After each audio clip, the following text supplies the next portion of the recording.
Hello students, क्यूएफटी solution में आज हम बात करेंगे चैप्टर बाइनोमियल थ्योरम और लॉगरिथम की। तो आई होप आपने इन चैप्टर्स को रिवाइज कर लिया होगा अच्छे से एंड उसके बाद में अटेम्प्ट करने के बाद में ही आप इस वीडियो को देख रहे होंगे। तो चलिए शुरुआत करते हैं। हमारा पहला क्वेश्चन लॉगरिथमिक इनइक्वालिटी से रिलेटेड है। Log of x square minus 3x plus 2 base is sine pi by 3 greater than equal to 2। तो आपको ये पता होगा कि लॉगरिथमिक इनइक्वालिटी सॉल्व करने से पहले हम ये देखते हैं कि लॉग में जो बेस है वो 1 से ग्रेटर है या 1 से लेस है। तो साइन पाई बाई 3 यहां पर आपको बेस दिया हुआ है और साइन पाई बाई 3 की वैल्यू लेस देन 1 होती है। तो यहां पर साइन पाई बाई 3 की वैल्यू लिख देता हूं,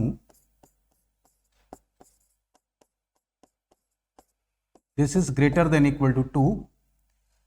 तो बेस अगर 1 से लेस है तो उस सिचुएशन में जब हम यहां पर इसको ट्रांसफर करेंगे तो यहां पर आपको इनइक्वालिटी का साइन चेंज करना पड़ता है।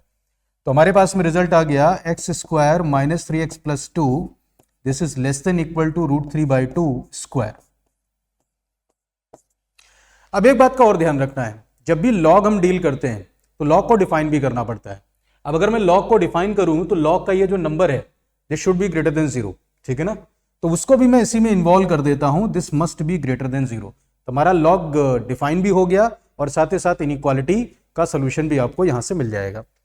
तो चलिए देख लेते हैं। अगर मैं इस वाली इनइक्वालिटी को सॉल्व करूं, फैक्टर्स हो रहे हैं x minus 1 x minus 2, this must be greater than 0। और अगर मैं इसकी बात करूं, यह आएगा 3/4, क्रॉस मल्टीप्लाई कर देता हूं 4 को, 4x square minus 12x plus 8 less than equal to 3। इसका सोल्यूशन हम सब लोगों को मालूम ही है, यहां पर आ जाएगा माइनस इंफिनिटी से लेकर के 1 तक, यूनियन 2 से इंफिनिटी, ग्रेटर देन 0 वाला केस है। इसके फैक्टर्स कर लेते हैं, ये इधर आएगा 5 बन जाएगा। तो 5 के केस में आपको फैक्टर्स मिलेंगे 2x minus 5 and 2x minus 1 less than equal to 0। तो 4x स्क्वायर आ जाएगा, आपको 10 और 2 मिल जाएगा, ठीक है, करेक्ट है। और इसका भी सोल्यूशन हम लोगों को मालूम है, यहां पर आपको इसका सोल्यूशन मिल जाएगा क्लोज्ड इंटरवल 1/2 से 5/2। तो 1/2 से 5/2 और यहां पर आपको इसका इंटरसेक्शन लेना है। तो दोनों के इंटरसेक्शन को अगर हम ऑब्जर्व करें तो दोनों का इंटरसेक्शन हम लोग बता सकते हैं 1/2 से ग्रेटर, बट 1 पे आपको रुकना पड़ेगा, यूनियन ओपन 2 से लेकर के क्लोज्ड 5/2। तो ऑप्शन सी इसका करेक्ट आंसर हो जाएगा, ठीक है। चलिए मूव करते हैं नेक्स्ट प्रॉब्लम की तरफ। The positive integral solution of equation, okay, हमारे पास में एक लॉगरिथमिक इक्वेशन है और उसके पॉजिटिव इंटीग्रल सॉल्यूशन के बारे में कमेंट करना है। तो लॉगरिथमिक इक्वेशन डील करते समय आपको यह ध्यान देना होता है कि हम कोशिश करते हैं अगर बहुत सारे लॉगरिथम प्रेजेंट है तो उनका बेस सेम होना चाहिए। तो अगर आप यहां पर ऑब्जर्व करें तो सारे लॉग का जो बेस है वो तो x है। उसके बाद में अगर हम देखें तो यहां पर एक लॉग जो तीनों जगह पर आप सिंप्लीफाई करने के बाद में क्रिएट कर सकते हो, वो लॉग आपको मिलेगा log 5 विद बेस x। इसको हम कुछ एज्यूम कर लेते हैं, लेट दिस इज t। अब अगर मैं इसे t पुट कर दूं, यहां पर इस √1/2 को log के बाहर लाते हैं तो यह बन जाएगा 1/2 t। देन अगर मैं इसकी बात करूं तो log 5 बेस x वो हमारे पास में t के बराबर है, log x base x log ab बराबर log a plus log b, इस प्रॉपर्टी को यूज कर रहा हूं। तो ये आ जाएगा अपने पास में एक्स्ट्रा 1। इधर है हमारे पास में 9/4 और इसको अगर देखें ये फिर से log √5 बेस x का स्क्वायर है। तो log √5 बेस x हमने देखा था वो आ रहा था t/2, तो ये बनेगा हमारे पास में t/2 का स्क्वायर। तो ये अल्टीमेटली एक क्वाड्रेटिक बन रही है। चलिए इसे सिंप्लीफाई कर लेते हैं। ये आ गया हमारे पास में 3t/2 बराबर 1 को उधर ट्रांसफर कर दें 5/4 plus t square divided by 4। 4 को क्रॉस मल्टीप्लाई करके देख लेते हैं क्या बन रहा है, t स्क्वायर, देन ये आ जाएगा अपने पास में 4 इधर आएगा तो 6t, इसको उधर ट्रांसफर कर रहे हैं, प्लस 5 इज इक्वल टू 0। इसके अगर फैक्टर्स कर लें तो फैक्टर्स आ जाएंगे t minus 1, t minus 5 is equal to 0। तो हमारे पास में t की दो वैल्यूज आ रही हैं, log 5 बेस x इसकी वैल्यू है आइदर 1 और 5। अगर 1 के बराबर करेंगे तो x की वैल्यू आपको मिल जाएगी 5, और अगर मैं 5 के बराबर करूंगा तो x की वैल्यू मिलेगी 5 टू द पावर 1/5। ये दो आंसर आ रहे हैं। तो क्वेश्चन ने पूछा है पॉजिटिव इंटीग्रल सॉल्यूशन, तो पॉजिटिव इंटीग्रल सॉल्यूशन तो ओनली आ रहा है हमारे पास में 5। ठीक है, अब इस 5 के बारे में कमेंट करना है, क्या ये कंपोजिट नंबर है? नहीं भाई। क्या ये प्राइम नंबर है? बिल्कुल सही है, ये प्राइम नंबर है। ये इवन नंबर नहीं है, डिविजिबल बाय 3 नहीं है, तो only option B is correct. चलिए आगे बढ़ते हैं। ओके, तो बाइनोमियल थ्योरम का प्रॉब्लम है। आपको एक एक्सपेंशन दिया हुआ है और इस एक्सपेंशन में हमें a10 की वैल्यू को कैलकुलेट करना है। a10 is coefficient of x power 10। ठीक है ना, इसी पैटर्न में अगर हम ऑब्जर्व करें तो ये जो दिया हुआ है लेफ्ट हैंड साइड, इसे सिंप्लीफाई करते हैं। हमें एक्चुअल में फाइंड आउट करना है coefficient of x power 10 in, इसके फैक्टर्स कर लें तो ये है 1 plus x and 1 plus x square whole power 5 and 5। ठीक है, तो x की पावर 10 का कोफिशिएंट इसमें आपको फाइंड आउट करना है, तो इसमें हम फाइंड आउट कर सकते हैं, इसमें कोई दिक्कत नहीं है। अगर मैं एक्सपेंशन लिख दूं तो इसका एक्सपेंशन आप लिखोगे sigma 5cr x power r की लिमिट होगी 0 से 5, और सेकंड वाले का एक्सपेंशन अगर लिख दें तो यहां पर भी आएगा sigma 5ck x power 2k, और k की लिमिट अगेन 0 से 5। तो x की पावर 10 का कोफिशिएंट हमें चाहिए, तो एक एक टर्म मल्टीप्लाई करते जाएंगे, तो समझ सकते हैं क्या आएगा। यहां पर x की पावर 0 लेते हैं और यहां पर x की पावर 10 लेते हैं, तो x की पावर 0 का कोफिशिएंट बनेगा 5c0, और यहां पर x की पावर 10 का कोफिशिएंट बनेगा 5c5 प्लस। अच्छा, यहां पर दिख रहा है कि ऑलवेज इवन पावर है, तो यहां पर भी आपको इवन पावर ही उठानी पड़ेगी 10 बनाने के लिए, क्योंकि यहां पर अगर इवन पावर है तो ऑड अगर आप मल्टीप्लाई करोगे तो 10 नहीं बनेगा। तो नेक्स्ट चॉइस है, यहां पर पावर 2 ले लेते हैं। पावर 2 का कोफिशिएंट 5c2, यहां पर आपको लेना पड़ेगा पावर 8 बनाने के लिए k की वैल्यू 4। तीसरी चॉइस, यहां पर पावर 4 ले लेते हैं 5c4, यहां पर पावर 6 उठा लेते हैं, 6 बनाने के लिए k की वैल्यू आपको लेनी पड़ेगी 3 के बराबर। बस इसके बाद में कोई और केस नहीं बनेगा, क्योंकि यहां पर x की पावर 6 का टर्म तो नहीं आने वाला है। तो यही हमारा फाइनल आंसर है, इसी को चेक कर लेते हैं। This is 1, 5c2 is 10, 5c4 is 5, 5c4 is 5, 5c3 is 10. So 50, 51, this is 101. 101 is correct answer. So option is Bombay. ठीक है, चलिए मूव करते हैं नेक्स्ट प्रॉब्लम की तरफ।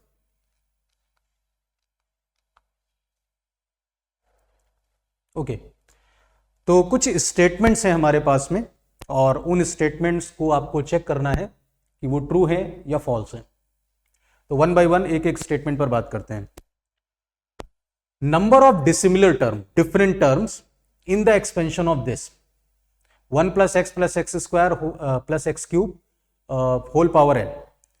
तो इसमें आप समझ सकते हो, इसमें जब आप इसका एक्सपेंशन करोगे तो जो लीस्ट पावर आपको मिलेगी, इनफैक्ट पहला टर्म हमें दिख रहा है वो 1 ही मिलेगा, फिर उसके बाद में हमारे पास में कुछ x का टर्म आपको मिलेगा। ठीक है ना, मैं उसे ऐसे लिख देता हूं। और अगर मैं हाईएस्ट पावर की बात करूं तो हाईएस्ट पावर आपको यहां पर मिलेगी x की पावर 3n, और इसका कोफिशिएंट भी 1 ही होगा। तो स्मॉलेस्ट पावर वाला टर्म आपको मिलेगा 1 गारंटीड, और लार्जेस्ट पावर वाला टर्म आपको मिलेगा 3n।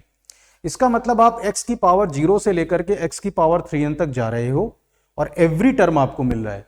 तो ऑब्वियस ही बात है, टोटल टर्म्स आपको 3n + 1 मिलेंगे। ये बिल्कुल सही है, ये एक ट्रू स्टेटमेंट है। ठीक है, नेक्स्ट आगे बात करते हैं। दूसरा स्टेटमेंट है 1 + x 1 + x + x स्क्वायर, ऐसे आप मल्टीप्लाई कर रहे हो। इसको जब हम असेंडिंग ऑर्डर में लिखेंगे, then the highest exponent of x is 5000। तो भाई अगर आपको x की हाईएस्ट एक्सपोनेंट की बात करनी है तो एवरी टर्म में हाईएस्ट पावर वाला आपको टर्म उठाना पड़ेगा।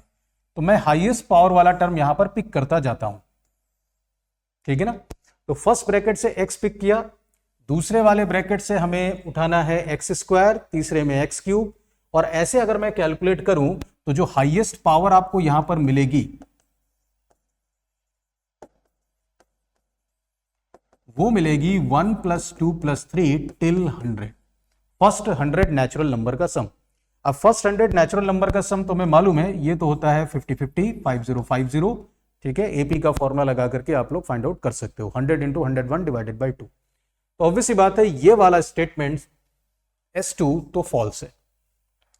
तो पहला ट्रू, दूसरा फॉल्स। वैसे तो ऑप्शन पकड़ में आ गया, यही ऑप्शन होगा, लेकिन हम लोग S3 और S4 पर भी बात कर लेते हैं। S3 स्टेटमेंट यहां पर दिया हुआ है, एक समेशन की बात कर रहा है, k की वैल्यू 1 से लेकर के n - r, n - k c k, नहीं ये r है, यहां पर करेक्शन है, n - k c r, this is equal to NCr + 1। ये हमें प्रूव करना है क्योंकि रिजल्ट यहां पे r के टर्म में आ रहा है। अगर मैं k पर लिमिट लगा दूंगा तो फिर ये कैसे आएगा। तो इसको चेक कर लेते हैं, एक एक टर्म पुट करते हैं।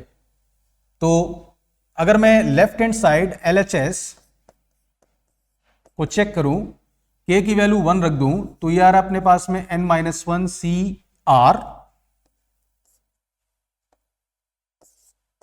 फिर आ जाएगा n - 2 c r, और ऐसे ही हम अगर पुट करते चले जाएं, लास्ट अगर k की वैल्यू को n - r रख दें तो ये आएगा r c r। अब ये एक वेल नोन सीरीज है, आप जानते हो इसको, RCR, R + 1 CR, R + 2 CR। अगर हम यहां पर n में 1 1 1 ऐड करते जाते हैं तो पास्कल आइडेंटिटी की हेल्प से इस सीरीज का सम हम लोग कैलकुलेट करते हैं। इसका रिजल्ट होता है जो भी हमारा लास्ट वाला टर्म आ रहा है, यहां से अगर हम देखें तो यहां पर n में 1 1 1 इंक्रीज हो रहा है, तो इसका रिजल्ट आता है हमारे पास में +1 + 1 यानी NCR + 1। तो ये वैल्यू NCR + 1 के बराबर होगी, और यही आपको यहां पर दिया हुआ है, ये स्टेटमेंट हमारा ट्रू है। अब आखिरी ऑप्शन की बात कर लें। यहां पर एक एक्सपेंशन दिया हुआ है और आपसे कह रहा है कि x की इवन पावर के कोफिशिएंट का सम निकालना है। ये भी एक रूटीन प्रॉब्लम है, पता है हमें कि अगर हमें x की इवन पावर का कोफिशिएंट का सम चाहिए तो हम क्या करते हैं, एक बार x की वैल्यू को 1 पुट करते हैं, एक बार x की वैल्यू को -1 पुट करते हैं, उन्हें ऐड करते हैं और बाई 2 कर देते हैं। तो ये जो A0 + A2 इवन पावर के कोफिशिएंट का सम है, अगर आप x की वैल्यू को 1 रखोगे तो 1 पर आपको मिलेगा 3 की पावर n, अगर आप x की वैल्यू को -1 रखोगे इसमें तो आपको मिलेगा, प्लस करना पड़ेगा 1 to the power n whole divided by 2। इन्होंने जो ऑप्शन दे दिया है, ये अगर ऑड पावर के कोफिशिएंट का सम आपसे पूछ रहा होता तो वो आपको 3 की पावर n -1/2 मिलता।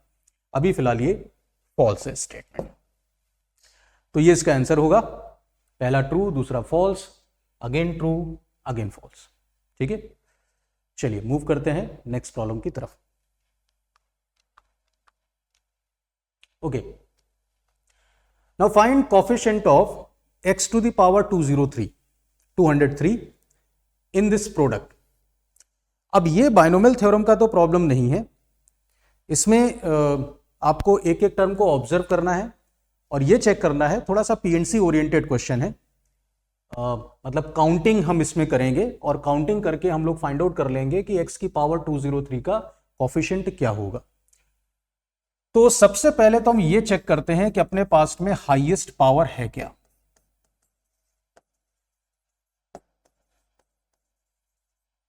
तो हाईएस्ट पावर के लिए आपको हाईएस्ट पावर एवरी टर्म में कैलकुलेट करनी पड़ेगी। तो हर एक ब्रैकेट में अगर देखें तो x की हाईएस्ट पावर है 1 2 3 टिल 20। तो x की जो मैक्सिमम पावर हम बना सकते हैं वो है 20 into 21 divided by 2, this is 210। ठीक है, तो अगर मैं सबको मल्टीप्लाई कर दूं तो x की पावर 210 ये हाईएस्ट पावर वाला टर्म बनेगा और जिसका कोफिशिएंट 1 होगा, जो आप देख सकते हो क्योंकि इन सब में x का जो कोफिशिएंट है वो 1 ही चल रहा है। तो तो अब यहां पर हमें x की पावर 203 चाहिए। तो 203 लाने के लिए समझ में आता है कि आपको यहां पर 7 का डिफरेंस चाहिए, ठीक है ना। हमें एक x की पावर 7 का टर्म हटाना पड़ेगा। अब x की पावर 7 का टर्म हम एक ब्रैकेट से भी ला सकते हैं, दो ब्रैकेट से भी ला सकते हैं, ठीक है ना, तीन ब्रैकेट से भी ला सकते हैं। ये हमें केस बना बना करके देखना पड़ेगा। चलिए चेक करते हैं। तो coefficient of x power 203 in x minus 1 x square minus 2, मैं इसमें एक टर्म ये भी लिख देता हूं x square not x square, x power 7 minus 7 और इसका लास्ट टर्म है एक्स की पावर 20 माइनस 20। तो बात को समझें, थोड़ी देर के लिए इस वाले टर्म को मैं कंसीडर नहीं करता, इसको रोक लेते हैं, क्योंकि हमें यहां पर 7, ठीक है ना, 203 तक पहुंचने के लिए एक x की पावर 7 वाला टर्म हटाना पड़ेगा। इसको छोड़ दें और बाकी टर्म को मल्टीप्लाई करें। तो बाकी टर्म को मल्टीप्लाई करने पर आपको x की जो हाईएस्ट पावर है वो मिलेगी 203, ठीक है ना। तो इसका मतलब मैं यहां पर इसका कोफिशिएंट लिखने जा रहा हूं। तो इनको मल्टीप्लाई किया तो x की जो टोटल पावर है 203 बनेगी और कोफिशिएंट आएगा 1, और उसको हम इससे अगर मल्टीप्लाई करेंगे तो 210 बन जाएगा। तो इससे मल्टीप्लाई नहीं करना है, हम उसे मल्टीप्लाई करेंगे इस वाले टर्म के साथ में, जिससे कि हमें x की पावर 203 वाला टर्म मिले। और उस x की पावर 203 का जो कोफिशिएंट बनेगा -7 बनेगा, ठीक है। मतलब इस वाले टर्म को मैंने हटा दिया है, मतलब इसको साइड में रख रहे हैं। बाकी को मल्टीप्लाई करने पर x की पावर 203 क्रिएट हो रहा है, उसका कोफिशिएंट 1 आ रहा है, उसको हम इसके साथ भी तो मल्टीप्लाई करेंगे। तो जब हम उसे इससे मल्टीप्लाई करेंगे तो हमें x की पावर 203 का कोफिशिएंट -7 मिलेगा। अब जैसे एक टर्म को मैंने यहां पर हटाया, ऐसे दो टर्म के बारे में सोचते हैं। तो अगर मैंने दो टर्म यहां पर हटा दिए, 7 हम और कैसे ला सकते हैं? तो 7 के लिए चॉइस होगी, आप एक बार, मैं इसको एक्सप्लेन कर देता हूं। अगली बार मैं इस वाले टर्म को हटा रहा हूं, x माइनस 1 और x की पावर 6 माइनस 6। अगर इनको भी देखें तो यहां पर भी मल्टीप्लाई करने पर x की पावर 7 बनेगा, ठीक है। इन दोनों को छोड़ दें, बाकी सबको मल्टीप्लाई कर दें, तो बाकी सबको मल्टीप्लाई करने पर फिर से x की पावर 203 आएगा। अब उस x की पावर 203 को इस प्रोडक्ट के कांस्टेंट के साथ मल्टीप्लाई करना है। तो भाई वो जो कांस्टेंट आएगा वो आएगा प्लस का 6, ठीक है। ऐसे ही दो के कॉम्बिनेशन और देखें तो आप 7 और कैसे बना सकते हो? 7 आप ला सकते हो इन दोनों के प्रोडक्ट से भी। इसमें जो कांस्टेंट आएगा वो आएगा प्लस का 10। ऐसे ही आप दो का प्रोडक्ट बना सकते हो एक्स क्यूब -3 और x की पावर 4 -4।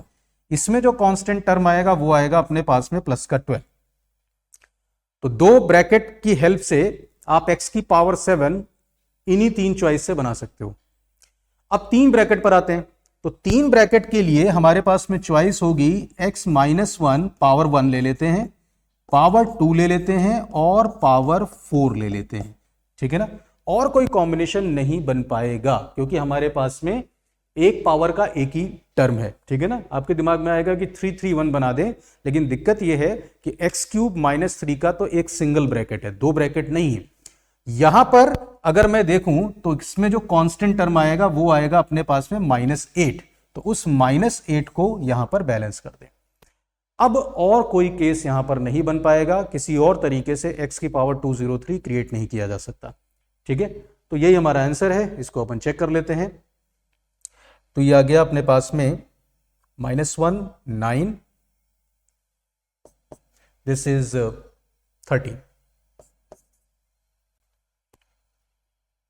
ठीक है। तो 13 का मतलब ऑप्शन सी यहां पर आपका करेक्ट आंसर हो जाएगा, ठीक है। चलिए आगे बढ़ते हैं। ABC are positive numbers such that आपके पास में तीन रिलेशन गिवन है, then the value of this.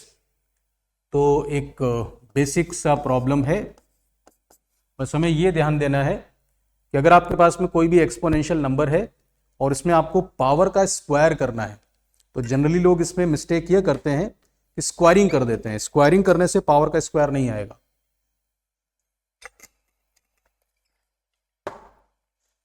अगर आपको पावर का स्क्वायर करना है तो आपको वही पावर रेज करनी पड़ेगी। तो चलो देखते हैं एक एक term. a power log 7 base 3, ये 27 है। हमें चाहिए इस पावर का स्क्वायर, तो यही पावर रेज करनी पड़ेगी।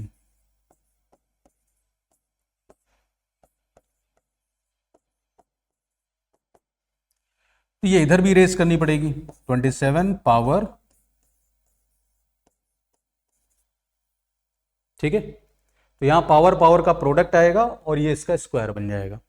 अब ये प्रॉपर्टी आप लोग जानते हो, हम इसको शिफ्ट कर सकते हैं। 27 इधर ले जा सकते हैं, 7 इधर ला सकते हैं। इसको लिख देंगे 7 to the power log 27 base 3। log 27 base 3 आप लोगों को पता ही है, ये आ जाएगा 7 क्यूब। नेक्स्ट आगे बढ़ जाते हैं। सेकेंड वैल्यू इसी तरीके से कैलकुलेट करेंगे। b to the power log 11 base 7, हमें स्क्वायर चाहिए तो यही पावर रेस कर देते हैं। ये स्क्वायर क्रिएट हो गया। राइट हैंड साइड में 49 है और इसकी पावर रेस करनी है log 11 बेस 7। फिर से वही बात आ रही है, 49 को ट्रांसफर कर देते हैं, 11 को ले आते हैं बेस में। तो 11 log 49 बेस 7, log 49 बेस 7 की वैल्यू है 2, this is 11 square.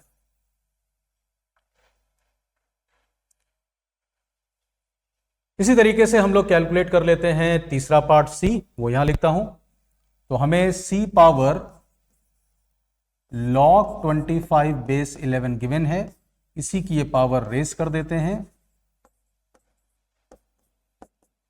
Right hand side में करना पड़ेगा √11 की पावर log 25 बेस 11।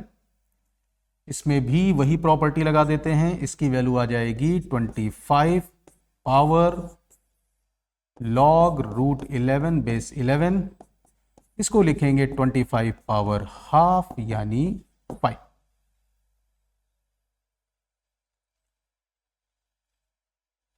ठीक है, अब इसको चेक कर लेते हैं ये कितना आ रहा है। तो ये वैल्यू है हमारे पास में 343, दिस इज 121 और वो है 5। ठीक है, तो अगर मैं इसे ऐड कर दूं तो ये आ जाएगा अपने पास में option B, 639 426 and 314। Option B is correct.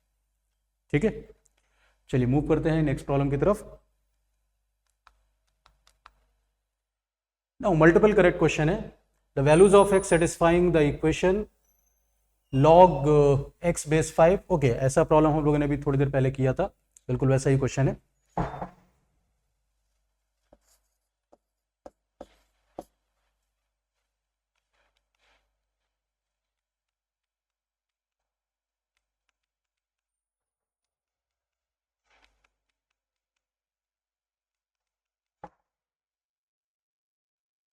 ठीक है,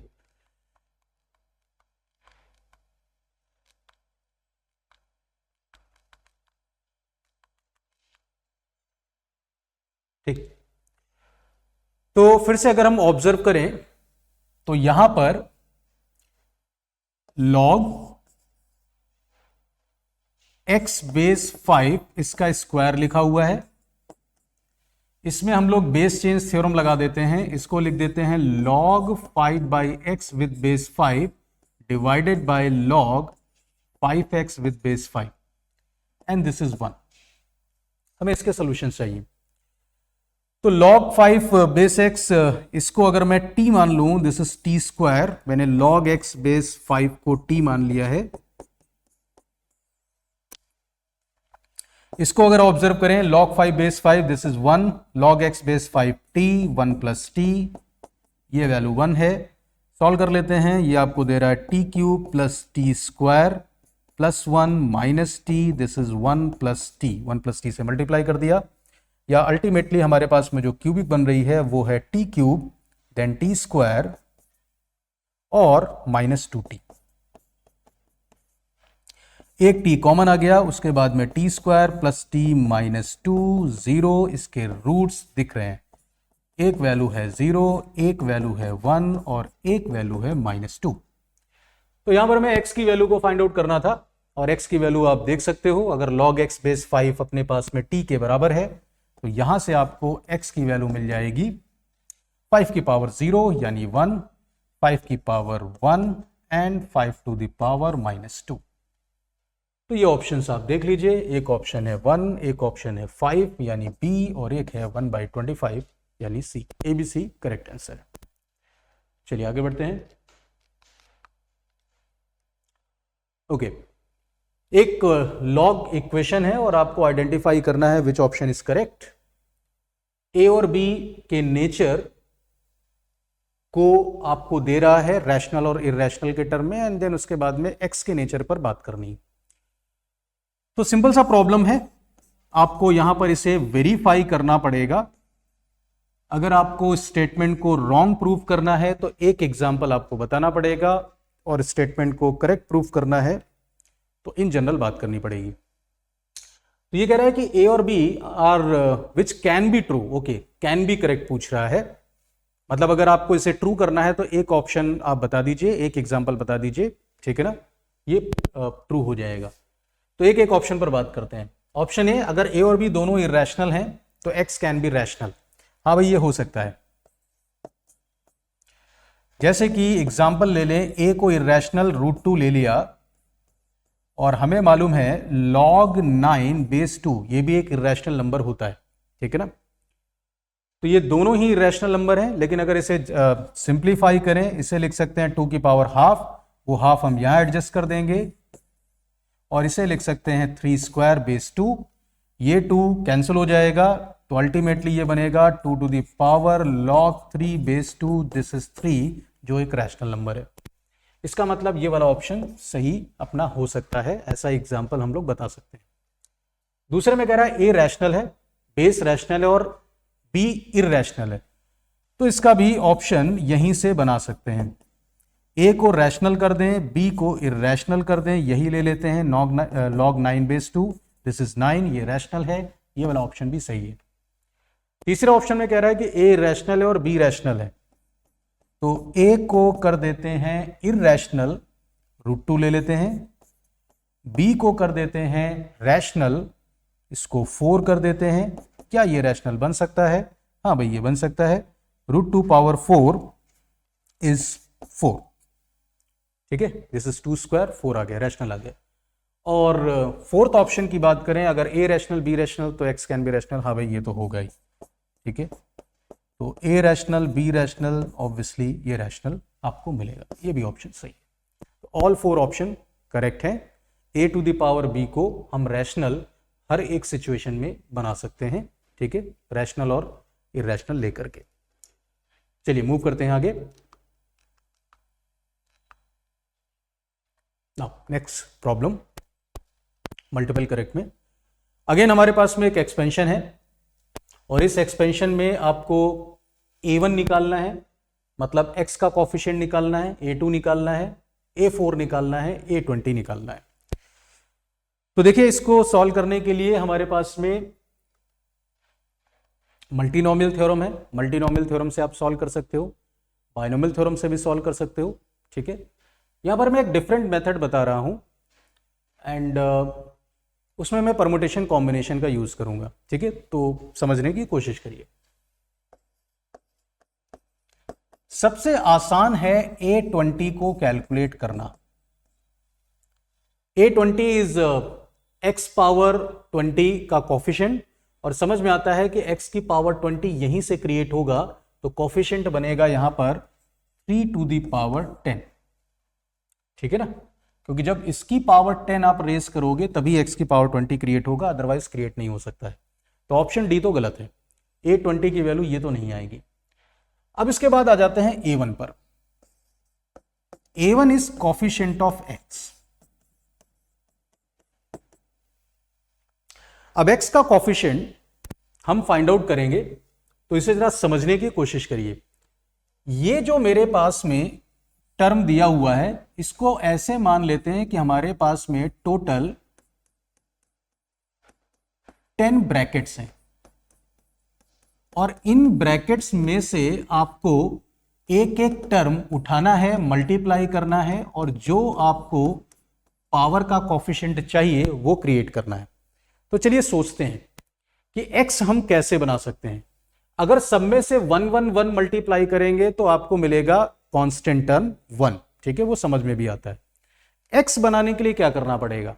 x बनाने के लिए किसी एक ब्रैकेट से आपको x का टर्म लेना पड़ेगा और बाकी ब्रैकेट से आपको कांस्टेंट 1 लेना पड़ेगा। तो परम्यूटेशन कॉम्बिनेशन आ रहा है। हमारे पास में टोटल 10 ब्रैकेट हैं। हमने क्या किया, 10 में से किसी एक ब्रैकेट को सिलेक्ट किया, ठीक है ना। उस ब्रैकेट में से हमने x वाला टर्म पिक कर लिया, तो x वाले टर्म का कोफिशिएंट क्या है 2 और बाकी ब्रैकेट से मैंने कांस्टेंट पिक किया, तो कांस्टेंट तो 1 ही है। तो 1 को अगर मैं 9 टाइम्स मल्टीप्लाई करूंगा भी तो वो 1 टू द पावर 9 यानी 1 के बराबर ही आ जाएगा, मतलब एक्स्ट्रा कुछ मल्टीप्लाई करने की जरूरत नहीं है। तो कोफिशिएंट ऑफ x आपको यही मिलेगा और इसकी वैल्यू आ रही है 20। तो ये मेरा ऑप्शन बिल्कुल सही है। अब चलिए आगे बढ़ते हैं, a2 निकालते हैं। a2 is coefficient of x square. अब समझ में आता है कि एक्स स्क्वायर बनाने के लिए हमारे पास में दो चॉइस हैं।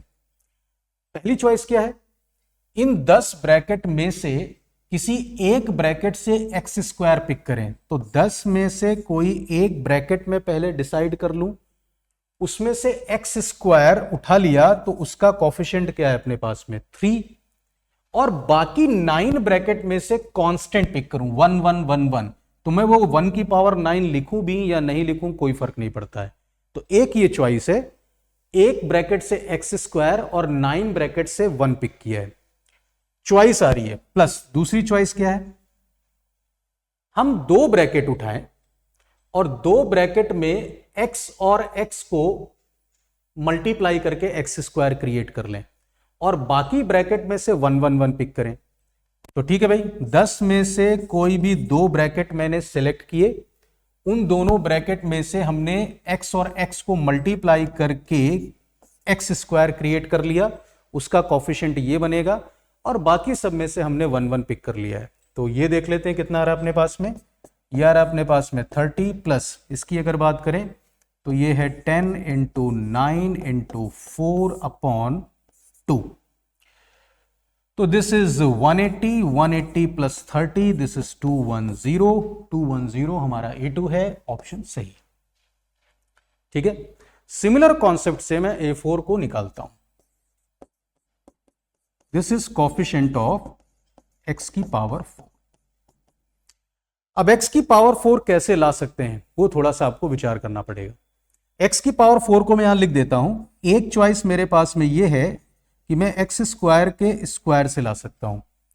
एक चॉइस ये है कि मैं x को यहां पर 4 टाइम्स मल्टीप्लाई करके x की पावर 4 ला सकता हूं। एक चॉइस मेरे पास ये है कि मैं x को 2 बार मल्टीप्लाई करूं और एक्स स्क्वायर को एक ही बार करूं। इसके अलावा और कोई चॉइस नहीं बनेगी। चलिए इसको पीएनसी से अपन लोग कर लेते हैं। तो सबसे पहले अपन इसे पिक करते हैं। 10 में से कोई भी 2 ब्रैकेट सेलेक्ट किए और उन दोनों ब्रैकेट से एक्स स्क्वायर को मल्टीप्लाई करके एक्स की पावर 4 क्रिएट कर लिया, कोफिशिएंट आएगा ये 10c2 3 स्क्वायर। अब ये वाला देखते हैं। 10 में से कोई भी 4 ब्रैकेट सेलेक्ट कर लो और उन 4 ब्रैकेट में से x को उन 4 ब्रैकेट में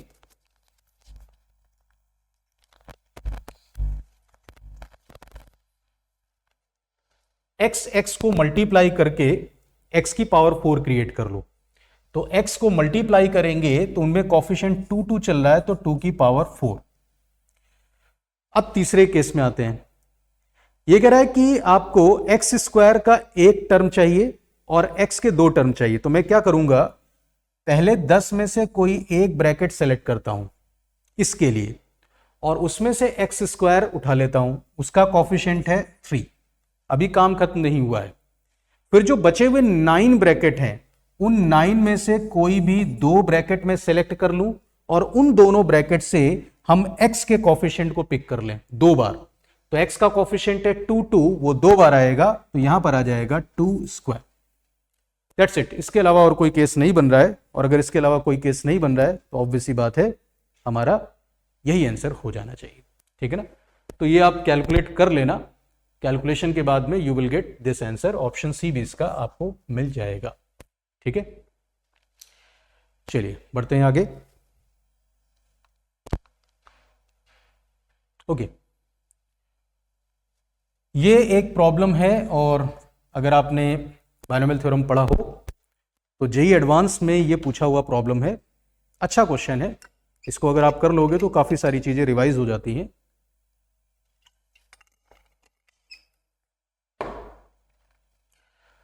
तो देखते हैं भाई इसको कैसे प्रोसीड करें। पहली जो लाइन है वो ऑब्वियस है, SCR NCR की वैल्यू के बारे में बता रहा है। ये इससे ग्रेटर या इक्वल होना चाहिए, वो बात लिखी हुई है, हम पढ़ते ही हैं। और ये कह रहा है कि अगर ये इससे लेस हो जाए टेक इट 0, ठीक है ना। मतलब ये कह रहा है कि अगर कहीं पर 2C3 लिखा हुआ है तो उसे आप 0 मान लीजिए। 2 ऑब्जेक्ट में से 3 ऑब्जेक्ट का सिलेक्शन, नंबर ऑफ वेज 0 होगा, ठीक है। अब इसी को लेकर के इसने 2 समेशन डिफाइन किए हैं, GMN, उसमें FMNP यूज हो रहा है। तो पहले हमें इसे कैलकुलेट करना पड़ेगा।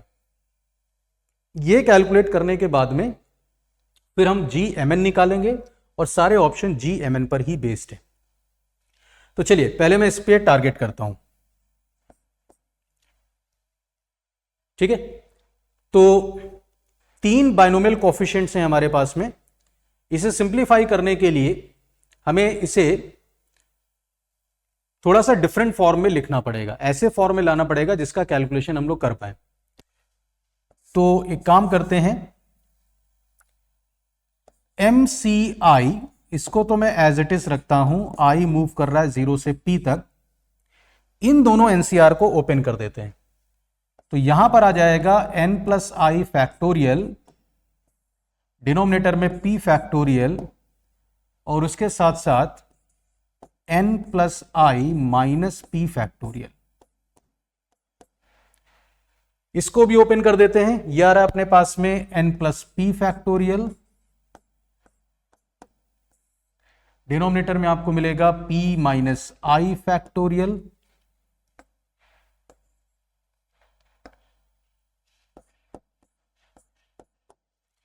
और इनका डिफरेंस वो आएगा n+i फैक्टोरियल। तो अगर आप ध्यान दें तो यहां पर कुछ कैंसिल हो रहा है, उसको कैंसिल कर देते हैं। n+i फैक्टोरियल, n+i फैक्टोरियल, ये आपका कैंसिल हो गया। इसके बाद में जो लिखा हुआ है उसमें थोड़ा सा आपको बस दिमाग लगाना है और आपको ये बात समझ में आ जाएगी। तो इसको मैं थोड़ा सा रीअरेंज करता हूं। आप बस एक काम करें, इसमें n फैक्टोरियल एक्स्ट्रा मल्टीप्लाई और डिवाइड कर दें। तो यहां लिखा मैंने n factorial divided by p factorial,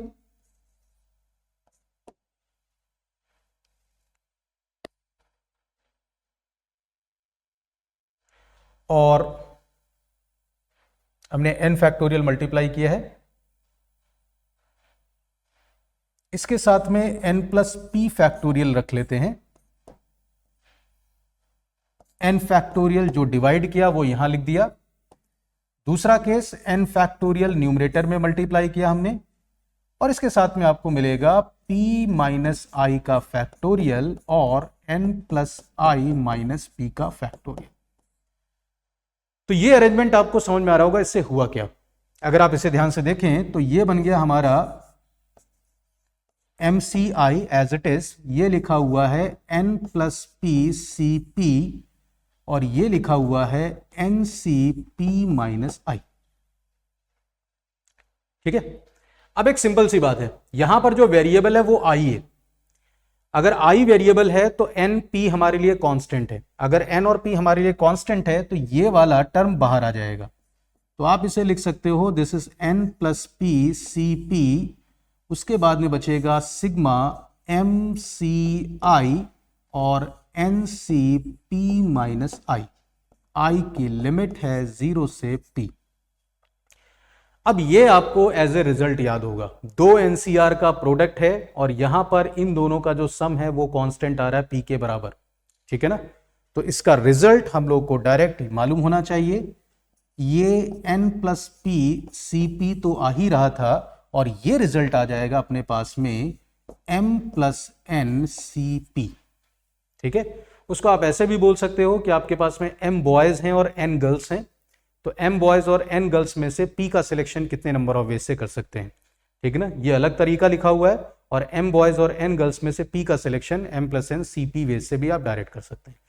तो ये जो एफ एम एन पी है वो भी इसके बराबर है।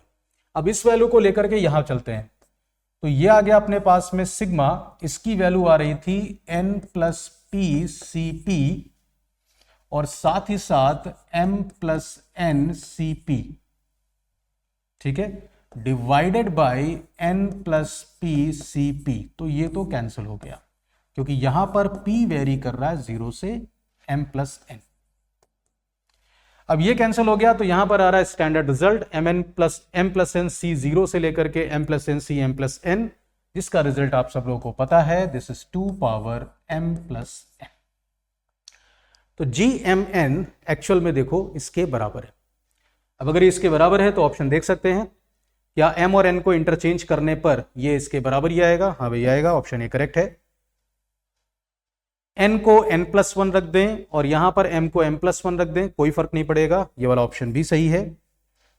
m को 2m और n को 2n रिप्लेस करने पर क्या वो 2 टाइम्स gmn आता है? इस चीज को चेक कर लेते हैं। तो g2m2n का मतलब होगा 2 टाइम्स 2m प्लस 2n, जिसे लिख सकते हैं 2 की power m plus n whole square. तो ऑप्शन सी तो गलत है लेकिन ऑप्शन डी अपना सही हो जाएगा। तो ए बी और डी ये हमारे करेक्ट ऑप्शंस होंगे इसमें, ठीक है। चलिए आगे बढ़ते हैं, नेक्स्ट प्रॉब्लम की तरफ आते हैं।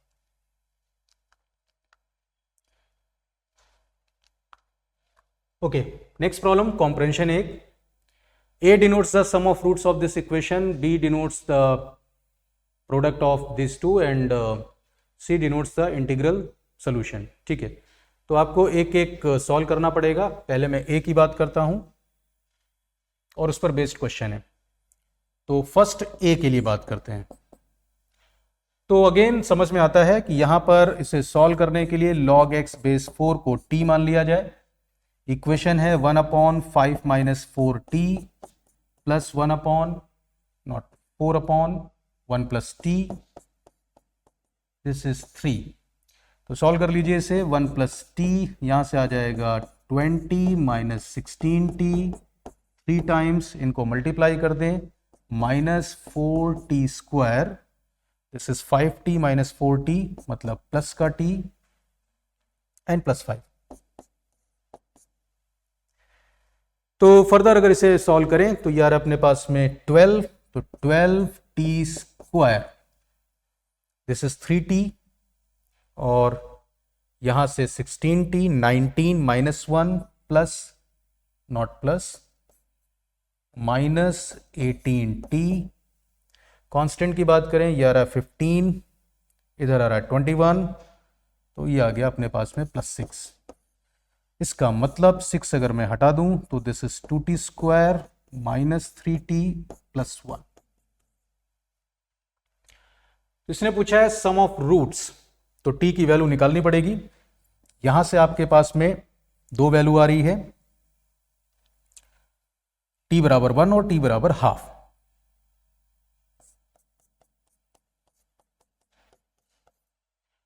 t की वैल्यू को अगर 1 ले लेंगे तो x की वैल्यू आएगी 4 और t की वैल्यू हाफ ले लेंगे तो x की वैल्यू आएगी 2।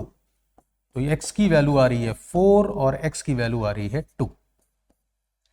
तो पहले केस में इसने बोला कि a हमारे पास में क्या है, sum of roots of this equation है।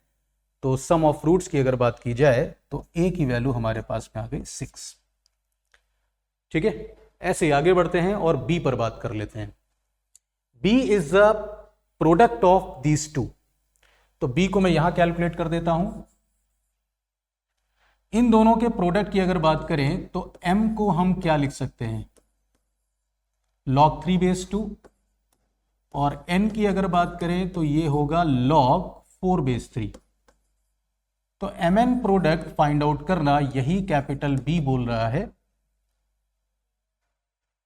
तो इसकी वैल्यू बड़े आसानी से देख सकते हैं, बेस चेंज थ्योरम लगा देंगे तो log 4/2 ये इसके बराबर आ रहा है, यानी इसकी वैल्यू 2 है। तो a की वैल्यू आ रही है 6 और b की वैल्यू आ रही है 2, यानी a प्लस b की वैल्यू तुम्हारे पास में आ गई 8। ये वाला ऑप्शन सही है। ठीक है, नेक्स्ट को अगले पेज में देखते हैं। नाउ अब इस इक्वेशन को और सॉल्व कर लें। तो ये भी कुछ वैसा ही प्रॉब्लम है, मैं c को यहां सॉल्व कर रहा हूं। अगेन आप log x/3 को t मान लीजिए। इसको अगर t मान लें तो फर्स्ट इक्वेशन, ये फर्स्ट टर्म क्या आएगा, बेस चेंज थ्योरम लगा देंगे, log 3/x डायरेक्ट लिख रहा हूं। तो this is 1 minus t, denominator में 1 प्लस टी, प्लस आपको मिलेगा t square and this is 1। Simplify कर दें, 1 minus t plus t cube plus t square is equal to 1 plus t. Ultimate equation है हमारे पास में t cube plus t square and minus 2t। एक value आ रही है 0, फिर आएगा t square plus t minus 2, एक वैल्यू आएगी 1 और एक वैल्यू आएगी माइनस 2। तो ये हमारे पास में t की 3 वैल्यूज हैं और इसके करस्पॉन्डिंग हमें सम ऑफ इंटीग्रल रूट्स निकालना है। तो x की वैल्यू जरूर चेक कर लेते हैं।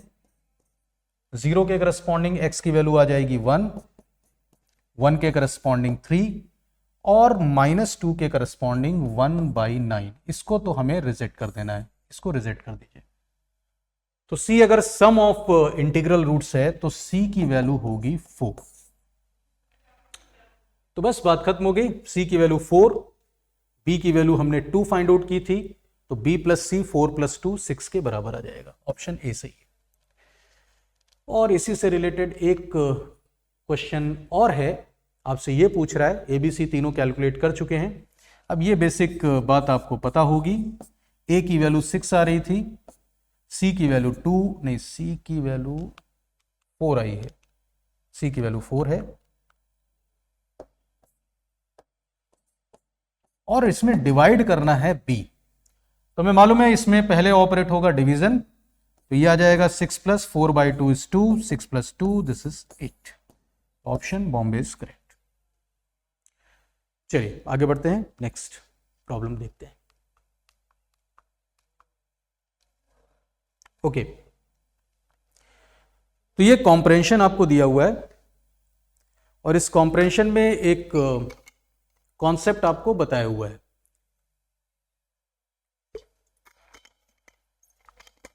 डबल सिग्मा से रिलेटेड प्रॉब्लम हम कैसे डील करेंगे। डबल सिग्मा यूज होता है 2 वेरिएबल के लिए। तो आपने पढ़ा होगा इसे, i लेस देन j और ये 0 से n के बीच में है।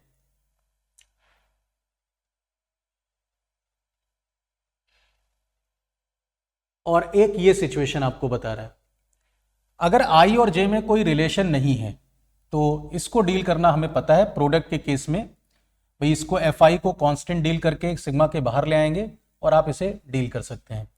बेसिकली हमें इसको देखना है कि ये कैसे सॉल्व होगा। तो एक बात बड़े आसानी समझ में आती है, अगर i बराबर j वाला केस देखा जाए तो i लेस देन j और i greater then j। Okay, ये इंडिपेंडेंट वाला केस है जो ये था। इसमें क्या क्या हो सकता है, इसमें हो सकता है i लेस देन j, इसमें हो सकता है i ग्रेटर देन j, यहां पे ग्रेटर होना चाहिए, i ग्रेटर देन j, और तीसरा केस होगा i बराबर j। और i लेस देन j और i ग्रेटर देन j, ये जो आपके पास में सम आएगा वो सेम होगा, सिमेट्रिकली है। तो इसी को हमने मिलाकर के 2 times i less than j वाला केस लिख दिया और ये i बराबर j, मतलब i और j को दोनों को बराबर कर देंगे। इसका मतलब कभी भी इस समेशन को अगर कैलकुलेट करना है तो इसका आइडिया ये होता है कि आप i और j को इंडिपेंडेंट करके fi और fj का सम निकाल दो और उसमें i बराबर j वाले केस को सब्ट्रैक्ट करके बाई 2 कर दो, क्योंकि हम ये यहां पर देख रहे हैं कि जो i लेस देन j वाला केस होगा और i ग्रेटर देन j वाला केस होगा उसमें जो समेशन होगा बराबर होगा। अब इसी को यूज करके हमें यहां पर कुछ प्रॉब्लम सॉल्व करने हैं। तो पहला क्वेश्चन है NCI NCJ, इसका double sigma i less than j है, इसे आपको सॉल्व करना है। इसे मैं यहां पे सॉल्व करता हूं 14 नंबर, जो ये कॉन्सेप्ट बताया उसी को यूज करते हुए। i greater than equal to 0 है, लेस देन j है, less than equal to n है। तो हमने इसका आइडिया देखा, इसका आइडिया है दोनों वेरिएबल को इंडिपेंडेंट कर दो 0 से n, j भी हमारा 0 से n, और यहां पर है NCI NCJ, इसमें माइनस करेंगे i बराबर j वाला केस। अगर मैं i और j को बराबर कर दूं तो दोनों ही 0 से n चलेंगे और यहां पर आएगा NCI NCI whole divided by 2, इसकी वैल्यू इसके बराबर होगी। तो अब ये देख सकते हैं, इसमें कोई दिक्कत नहीं है, दोनों को कैलकुलेट कर लेते हैं। अगर इसकी बात करें तो ये लिख लेंगे हम लोग sigma NCI into sigma NCJ, i और j दोनों ही 0 से n है। ये हमें स्टैंडर्ड रिजल्ट मालूम है, NC0 स्क्वायर NC1 स्क्वायर से लेकर के NCN स्क्वायर, इसकी वैल्यू हम लोग सब लोगों को याद होनी चाहिए, this is 2NCN divided by 2। इसको भी देख लें, ये सिग्मा NCI और सिग्मा NCJ, ये वैल्यू 2 की पावर n, ये भी वैल्यू 2 की power n minus 2NCN whole divided by 2। तो ये इसका आंसर होना चाहिए, और अगर हम ऑप्शन देखें तो दिस इज ऑप्शन ए। ठीक है, चलिए इसी का नेक्स्ट एप्लीकेशन देखते हैं। तो नंबर 15 ये कह रहा है 0C0 को आप 1 ले लीजिए, देन आप इसकी वैल्यू को फाइंड आउट करिए यहां पर। तो यहां पर सबसे पहले हम क्या करेंगे, पहले p चेंज हो रहा है, तो p वेरिएबल है हमारे लिए, p वेरिएबल है और n और m को कांस्टेंट की तरह डील करेंगे, तो ये वाला जो टर्म है वो सिग्मा के बाहर आ जाएगा। इसका सोल्यूशन यहां लिख रहा हूं। तो इस सिग्मा को हम लिख पाएंगे m की लिमिट है 0 से n, p की लिमिट है 0 से m, यहां पर है NCM और MCP। तो पहले हमें p को ऑपरेट करना पड़ेगा, ये कांस्टेंट की तरह वर्क करेगा, बाहर आ जाएगा। इसे लिख लेंगे सिग्मा m की लिमिट 0 से n NCM and then sigma MCP, p की लिमिट अपने पास में 0 से m। तो पहले से ऑपरेट करते हैं, ये आ रहा है MC0 MC1 से लेकर के MC1M, जिसका सम आप लोगों को पता है, ये आ जाएगा 2 की पावर m, m की लिमिट 0 से n। और अगर आप इसे ध्यान से देखें तो ये बाइनोमियल एक्सपेंशन लिखा हुआ है, ये किसका एक्सपेंशन लिखा हुआ है, this is expansion of 1 plus 2 power n। वैसे एक्सपेंड करोगे तो यही आपको मिलेगा, NC0 2 power 0, NC1 2 power 1 and so on, यानी अल्टीमेटली इसकी जो वैल्यू है वो 3 पावर n के बराबर है। तो 3 power n is option B, option B is correct. चलिए नेक्स्ट आगे बढ़ते हैं। ओके, नेक्स्ट प्रॉब्लम भी इसी से रिलेटेड है, और यहां पर आपको फाइंड आउट करना है डबल सिग्मा। यहां पर थोड़ा सा ध्यान देंगे, i less than equal to j लिखा हुआ है। तो चलिए इसे नेक्स्ट पेज पे मैं सॉल्व करता हूं।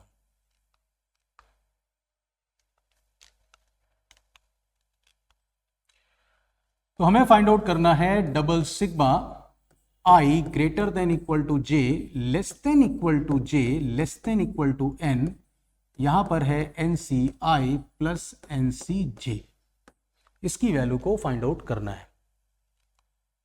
ठीक है, तो अभी हम लोगों ने देखा था कि अगर i लेस देन j वाला केस है तो उसे कैसे डील करेंगे। तो इसको मैं बोल दूंगा this is equal to double sigma i greater than equal to j less than equal to n NCI plus NCJ, और इसमें मैं प्लस कर दूंगा वो वाला केस जब हमारा i बराबर j, NCI plus n C j, दोनों 0 से n। ठीक है ना। तो ऑब्वियसली बात है, इसमें अगर ये वाला केस ऐड कर देंगे तो आपको ये वाला रिजल्ट मिल जाएगा। i बराबर जे वाला केस भी हमने इसमें ऐड कर दिया। अब इसको फाइंड आउट करने का हमने अभी मेथड देखा। इसका मेथड था हमारे पास में, दोनों को फ्री कर देते हैं, डबल सिग्मा i भी 0 से n, j भी 0 से n, NCi plus NCj minus i बराबर j कर देते हैं इसमें फिर से, तो i बराबर j 0 से n, और यहां पर NCi plus NCj whole divided by 2, और ध्यान दें वो एक एक्स्ट्रा टर्म और अपने पास में है।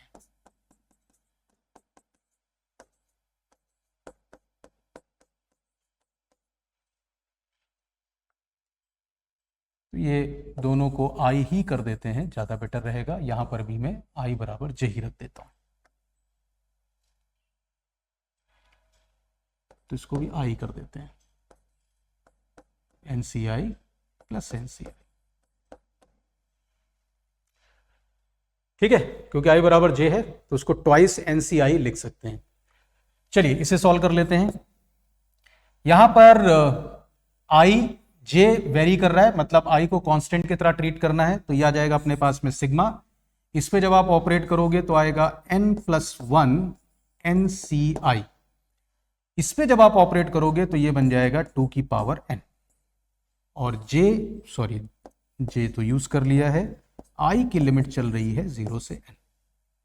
अब इसे सॉल्व कर लेते हैं। इसमें 2 बाहर आ गया, और सिग्मा NCi 0 से लेकर के n तक हमें मालूम ही है, वो 2 टू द पावर n होता है, होल डिवाइडेड बाय 2। यही वैल्यू आपको यहां पर भी लिखनी है, तो इसको मैं लिख देता हूं plus 2 into 2 to the power n। अब आखिरी काम, अब यहां पर i ऑपरेट करना है, तो ये कांस्टेंट की तरह वर्क करेगा, तो n+1 NCi का सिग्मा 2 की पावर n, यहां पर 2 की पावर n कांस्टेंट है, i 0 से n, तो ये फिर से आ जाएगा n+1 2 to the power n minus 2 into 2 to the power n whole divided by 2 plus 2 into 2 to the power n। चलिए फर्दर बात कर लेते हैं। 2 पावर n, ये 2 into 2 to the power n तो कैंसिल हो गया, n 2 पावर n बाई 2, यहां से बचेगा n 2 to the power n, और यहां से बच रहा है 2 टू द पावर n। दोनों को क्लब कर दें तो हमारा आंसर होना चाहिए n+2 2 to the power n।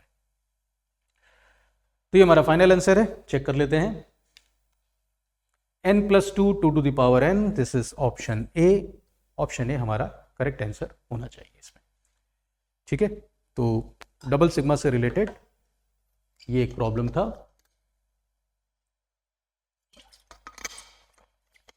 और उसे कैसे डील करना है उसका कॉन्सेप्ट इसमें बताया हुआ था। चलिए मूव करते हैं आगे।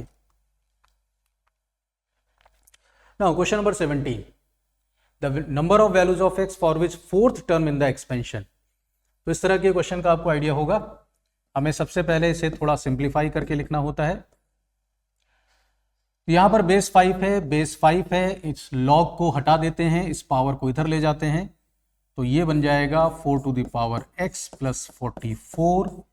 इसकी पावर गिवन थी 1/2, उसकी होल पावर लगेगी 2/5, तो अल्टीमेटली बन गया 1/5। इसी तरीके से इस वाले टर्म को देखें, दोनों ये बेस फिर से सेम है, तो इसे लिख देंगे 1/2 to the power x minus 1 plus 7 whole power 1/3। तो कह रहा है इसके एक्सपेंशन में फोर्थ टर्म T4, तो T4 आएगा 8C3, फर्स्ट टर्म पावर 5। अब अगर फर्स्ट टर्म की पावर 5 अगर हम करेंगे, ये 2 से 2 तो कट चुका है, तो 5 भी हट जाएगा, यही बचेगा। Second term power 3, second term की पावर 3 करेंगे तो 2 पावर x माइनस 1 प्लस 7, यही बचेगा। ठीक है, और ये वैल्यू आपसे कह रहा है कि ये 336 के बराबर है। अब 8C3 की वैल्यू अगर देखें तो 8C3 हमारे पास में है 8 इंटू 7 इंटू 6/6, 8 इंटू 7, और 8 इंटू 7 अगर आप इसे डिवाइड कर दें तो ये जा रहा है 6 टाइम्स।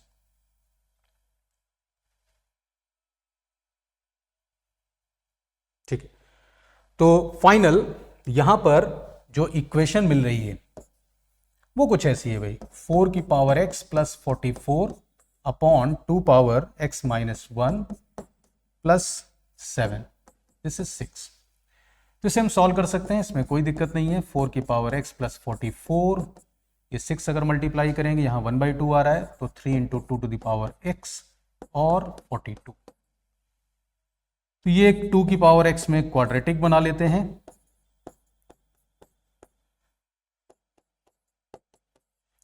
दिख रहा है यहां पर क्या क्या वैल्यू आएगी, 2 की पावर x की वैल्यू आएगी 1 और 2, x की वैल्यू आएगी 0 और 1। तो number of values of x की अगर बात की जाए, x की 2 वैल्यूज आ रही हैं हमारे पास में, एक 0 आ रही है और एक 1 आ रही है, और 0 और 1 दोनों में कोई प्रॉब्लम नहीं है। Answer is 2 solutions. ठीक है, नेक्स्ट क्वेश्चन। ये fractional part of x denotes the, okay लिखा हुआ है, देन फाइंड दिस वैल्यू, इसकी वैल्यू क्या होगी। तो भाई इस तरह के क्वेश्चन आपने रिमाइंडर में किए होंगे, तो वही आइडिया है। 3 पावर 1001 को 82 से डिवाइड करके रिमाइंडर निकाल दें, तो ये जो फ्रैक्शनल पार्ट का आंसर होता है वो होता है रिमाइंडर डिवाइडेड बाय 82। ठीक है ना, तो इसकी वैल्यू की अगर बात की जाए तो ये वैल्यू आएगी, this will be reminder divided by 82, तो हमारा आंसर है एक्चुअल में रिमाइंडर। तो बस इस नंबर को 82 से डिवाइड करके रिमाइंडर निकाल दिया जाए, वही आंसर है। अब इसमें आइडिया आपको पता होगा, हम इस बेस को इस डिवाइजर के क्लोज ले जाएंगे, तो डिवाइजर के क्लोज ले जाने वाला नंबर है 81। 81 में कन्वर्ट करने के लिए थोड़ा सा चेंज करना पड़ेगा, क्योंकि पावर 4 आपको लाना है, तो पावर 4 के लिए यहां पर पावर को 4 से डिविजिबल करना पड़ेगा।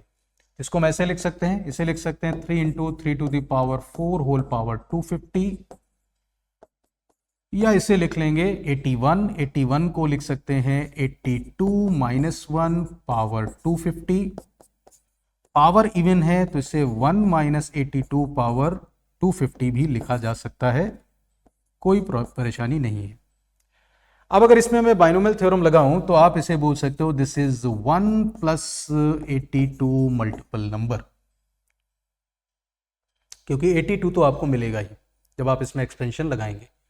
तो अगर इसमें मैं 82 डिवाइड करता हूं तो रिमाइंडर आएगा 3, और जो हमारा रिमाइंडर आएगा वही अपना आंसर होगा। तो आंसर इज 3, आंसर इज 3। ठीक है, चलिए नेक्स्ट देखते हैं। क्वेश्चन नंबर 19, एक सीरीज आपको गिवन है और इस सीरीज का सम भी आपको दिया हुआ है, देन कह रहा है इनकी वैल्यू क्या है। तो इसका भी आइडिया आपको होगा। हमारे पास में कोफिशिएंट्स अगर ऑब्जर्व करें तो वो 1 2 3 AP के फॉर्म में गिवन है। तो इस टाइप की सीरीज को सॉल्व करने के लिए जो बेस्ट अप्रोच है, सीरीज को पहले तो NCR में इंक्रीजिंग फॉर्म में लिख देते हैं। एक टर्म हमें यहां पर 0NC0 वाले टर्म को खुद से लिखना पड़ेगा। इसका लास्ट टर्म है 2NC2N स्क्वायर। इसी सीरीज को रिवर्स करके लिख देते हैं, तो this sum is also equal to 2N, क्योंकि 2NC0 और 2NC2N बराबर है। यहां पर आएगा 2N minus 1, 2NC2N minus 1 square, और लास्ट वाला आएगा 0 इंटू 2NC0 स्क्वायर।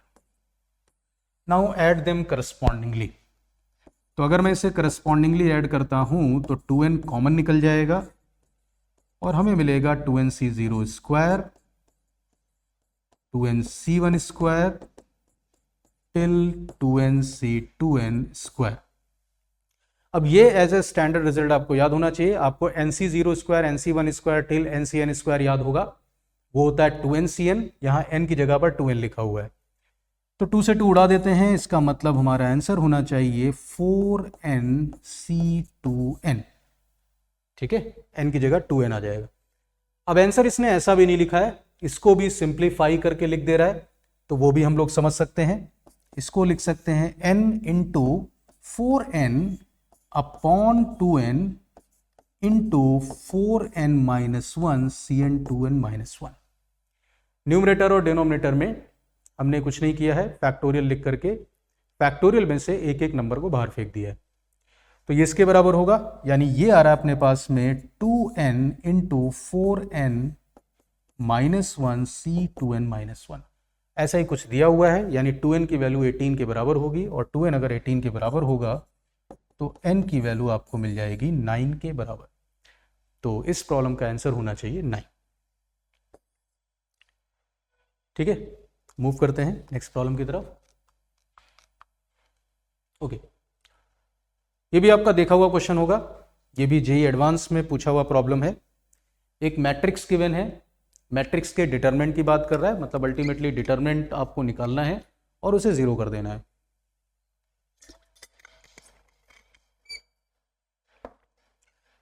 और इसमें जितने भी सिग्मा दिख रहे हैं वो सब स्टैंडर्ड वैल्यूज हैं, तो ये आपको याद ही होना चाहिए।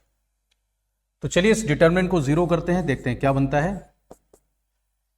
सिग्मा के, इन दोनों का प्रोडक्ट, सिग्मा के की value n into N plus 1/2, first n natural number का सम।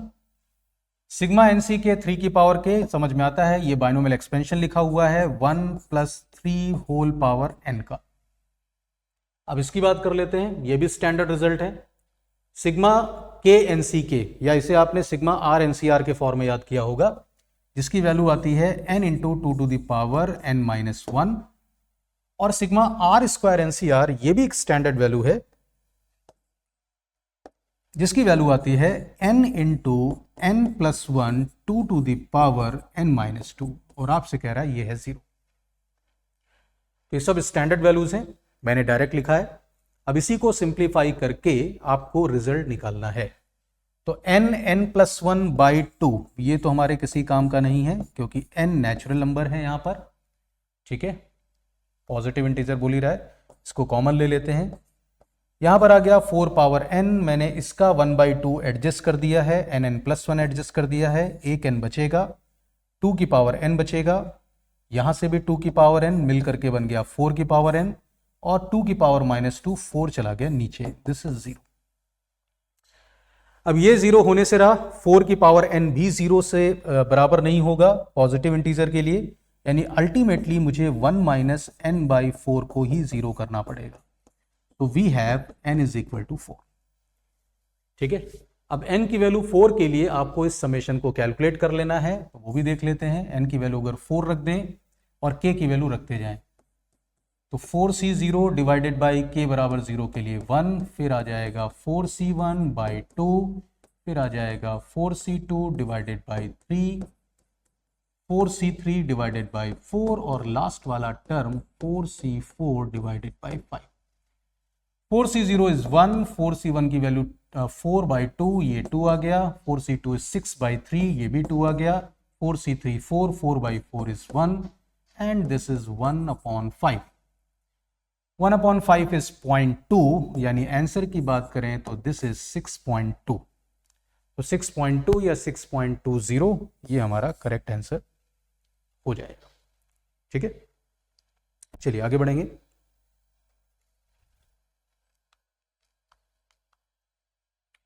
क्वेश्चन नंबर 21 एक लॉगरिथमिक इक्वेशन है, और हमें इसमें इसका प्रोडक्ट ऑफ ऑल सॉल्यूशंस चाहिए, उसे m/n के फॉर्म में एक्सप्रेस करना है। तो समझ सकते हैं क्या करना चाहिए इसमें। इसमें जो लॉग प्रेजेंट है उसी बेस में हम यहां पर लॉग ले लेते हैं, take log with base x। तो अप्लाई करते हैं, देखते हैं क्या बनता है। लॉग विद बेस x यहां पर है आपके पास में 2009 इंटू एक्स ओवर 2010। इधर भी अगर मैं लॉग अप्लाई कर दूं विथ बेस x, तो this is 2009 whole power log 2010 with base x। Now simplification, product और डिवीजन है, ये आ जाएगा आपके पास में log 2009 विद बेस एक्स, फिर log x बेस एक्स, ये प्लस में 1 आएगा, ये जाएगा माइनस में आ गया log 2010 विद बेस एक्स बराबर, ये पावर बाहर आ जाएगी तो इसे लिख देंगे log 2010 with base x and इसके साथ प्रोडक्ट में log 2009 विद बेस x। तो ये अल्टीमेटली हमारे पास में इक्वेशन है। इस इक्वेशन को सॉल्व करके हमें प्रोडक्ट ऑफ सॉल्यूशंस निकालना है। तो थोड़ा सा ऑब्जर्वेशन है, इसको मैं कैपिटल A मान लेता हूं, इसको 1 मान लेते हैं, ये 1 ही है सॉरी, इसको B मान लेते हैं, राइट हैंड साइड लिखा हुआ है AB। ठीक है, इस इक्वेशन को डील करना है। अब ये वाली इक्वेशन अगर आप यहां पर देखें तो इसे लिख सकते हैं a+1 और b को अगर राइट हैंड साइड में ले जाएं तो b कॉमन लेने पर भी a+1 आ जा रहा है, या आप कह सकते हो कि ये लिखा हुआ है a+1 इंटू b-1 बराबर 0। अब इसका सोल्यूशन तो हम लोग को पता है, या तो a की वैल्यू -1 होगी या b की वैल्यू आपको 1 मिलेगी। a की वैल्यू को अगर मैं -1 कर दूं, यानी log 2009 बेस x को -1 करने के लिए आपको x की वैल्यू मिलेगी, इसके लिए x की वैल्यू मिलेगी 1/2009 और इसके लिए आपको x की वैल्यू मिलेगी 2010। ये दो सोल्यूशन आ रहे हैं। अब कह रहा है m/n इनका प्रोडक्ट है, तो इन दोनों का प्रोडक्ट आप आसानी से देख सकते हो, m/n की वैल्यू आएगी 2010/2009। तो m-n की वैल्यू अगर देखी जाए तो 2010 - 2009 की वैल्यू आपको मिल जाएगी 1 के बराबर। Correct answer is 1। ठीक है, इसका आंसर आ जाएगा 1 के बराबर। चलिए देखते हैं नेक्स्ट प्रॉब्लम क्या है।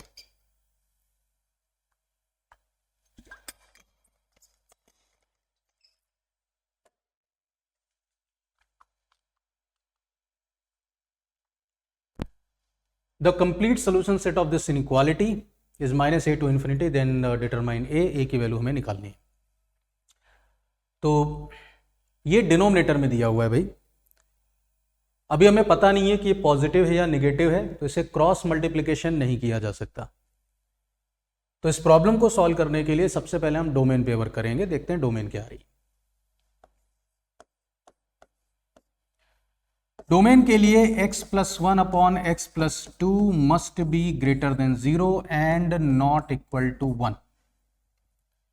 ठीक है, तो ये हमें मालूम है लीनियर बाय लीनियर, इसकी वैल्यू कभी भी x के कोफिशिएंट का रेशियो तो आता ही नहीं है, यानी 1 तो आएगा नहीं, उसकी टेंशन नहीं लेनी है। और ऐसे ही x+3 की value greater than 0 and not equal to 1 आपको करना पड़ेगा।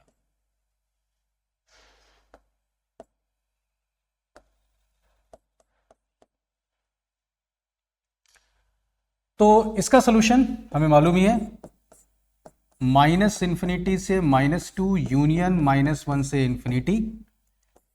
इसकी अगर बात करें तो ये आपसे कह रहा है कि x की वैल्यू होगी -3 से इन्फिनिटी के बीच में और 1 के बराबर नहीं लेना है, मतलब एक्सक्लूडिंग -2 के बराबर भी नहीं लेना है। दोनों का इंटरसेक्शन की अगर बात करें तो दोनों का इंटरसेक्शन आपको क्या मिल जाएगा, -3 ओपन से -2 यूनियन।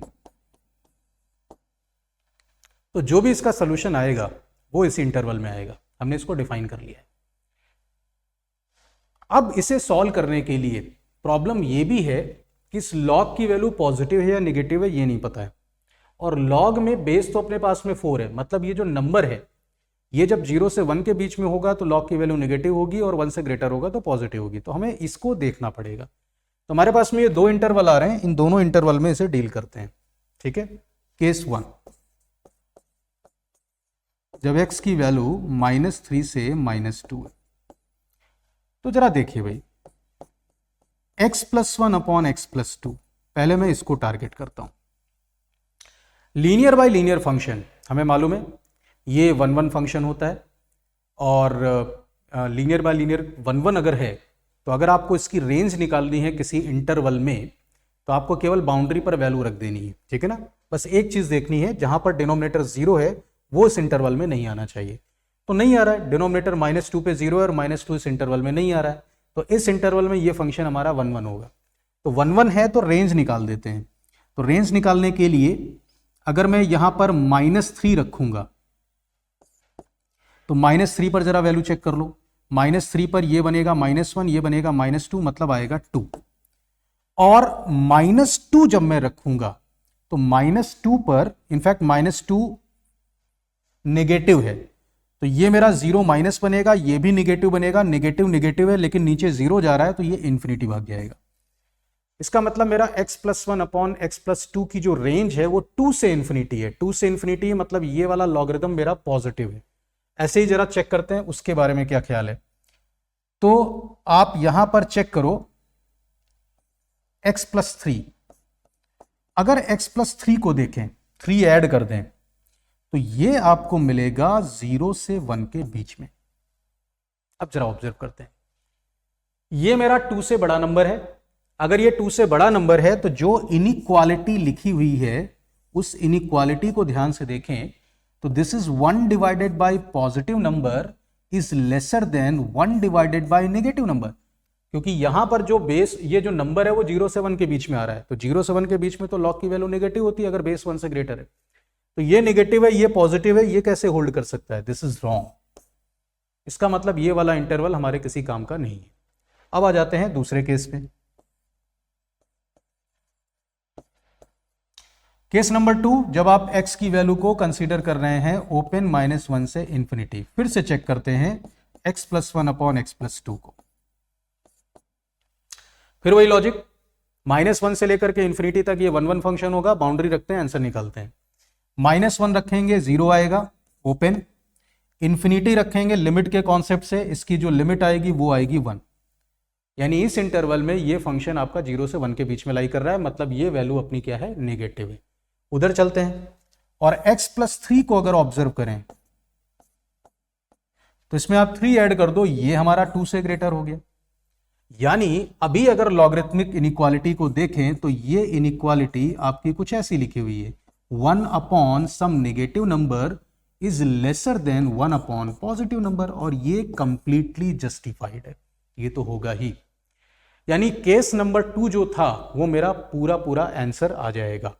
अब अगर यही मेरा आंसर है, यही आंसर ही है, तो यहां से अगर हम ऑब्जर्व करें तो a की वैल्यू को आप क्या बोल सकते हो? This implies a is equal to 1। a की वैल्यू हमारी 1 के बराबर होनी चाहिए। चलिए नेक्स्ट प्रॉब्लम देखते हैं। ओके, लॉग से रिलेटेड प्रॉब्लम है, जस्ट सिंप्लीफिकेशन वाली बात है। बेस चेंज थ्योरम को यूज करना है तो बेस चेंज थ्योरम यूज कर लेते हैं। इसको लिख लेते हैं, this is ln 5 upon ln 1/3, 343, this is 7 cube and this is ln 125, 5 cube. इसकी अगर बात करें 729, ये है अपने पास में 3 की power 6 and 49, this is 7 square. तो अगर इस वैल्यू को चेक किया जाए तो ये वैल्यू क्या आ जाएगी? सिर्फ पावर को लिख लेते हैं, यहां पे पावर 1, ये पावर 3, ये पावर 6, यहां पे पावर -1, ये पावर 3, ये पावर 2। तो इसको अगर देखा जाए सॉल्व करके तो ये आ रहा है अपने पास में -3। ऐसे ही y की वैल्यू को कैलकुलेट कर लेते हैं, तो y की वैल्यू में भी कुछ वैसी ही कहानी है। 25 पावर 3 टाइम्स, यहां पर भी हम बेस चेंज थ्योरम लगा देते हैं। तो यहां पे लिखा हुआ है ln 11 divided by 289, 289 is 17 square. फिर आ गया हमारे पास में ln √17 यानी 17 power half divided by ln 28। Next is ln 784, 784 is 28 square and 1331, ये समझ सकते हैं दिस इज 11 क्यूब। तो चलिए इसको भी देख लेते हैं किसके बराबर है। 25 पावर 3, फिर से पावर को ले लेते हैं, यहां से 1, यहां से 1/2, यहां से 2, डिनोमिनेटर में आ जाते हैं, पावर है 2, पावर है 1, पावर है 3, या इसको अगर चेक किया जाए तो 25 पावर 3 ये 1 हो गया, दिस इज 3/6 यानी 1/2, 25 पावर 1/2 इज 5। तो x की वैल्यू है -3 और y की वैल्यू है 5, -3 का स्क्वायर 9, 5 का square 25, 25 plus 9 is 34, 34 is our answer. ठीक है, तो सिंपली इसको बस बेस चेंज थ्योरम लगा देना था, प्रॉब्लम सॉल्व हो जाता। ठीक है, नेक्स्ट प्रॉब्लम पे आते हैं। ओके, कॉलम मैचिंग वाला प्रॉब्लम है और इसमें भी हमें एक एक ऑप्शन देखना पड़ेगा। चलिए ऑब्जर्व करते हैं। पहला option, the repeating decimal is written as rational fraction in simplest form then the sum of numerator and denominator. बिल्कुल बेसिक प्रॉब्लम है, ठीक है, ये आप लोगों ने कर रखा होगा, ठीक है ना। इस नंबर को अगर मैं x मान लूं,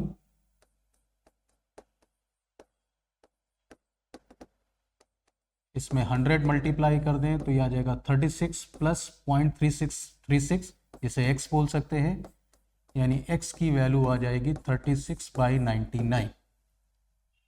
3 से डिवाइड कर दें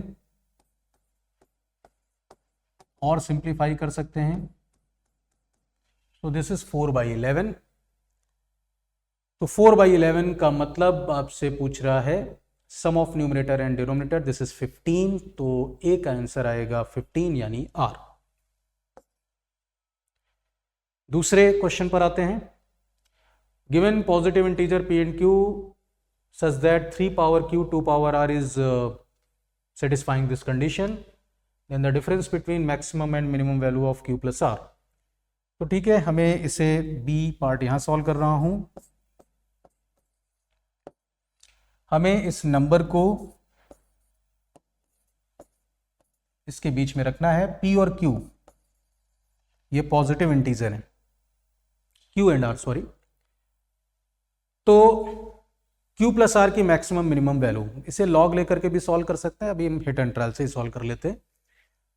तो अगर मुझे q प्लस आर को मैक्स करना है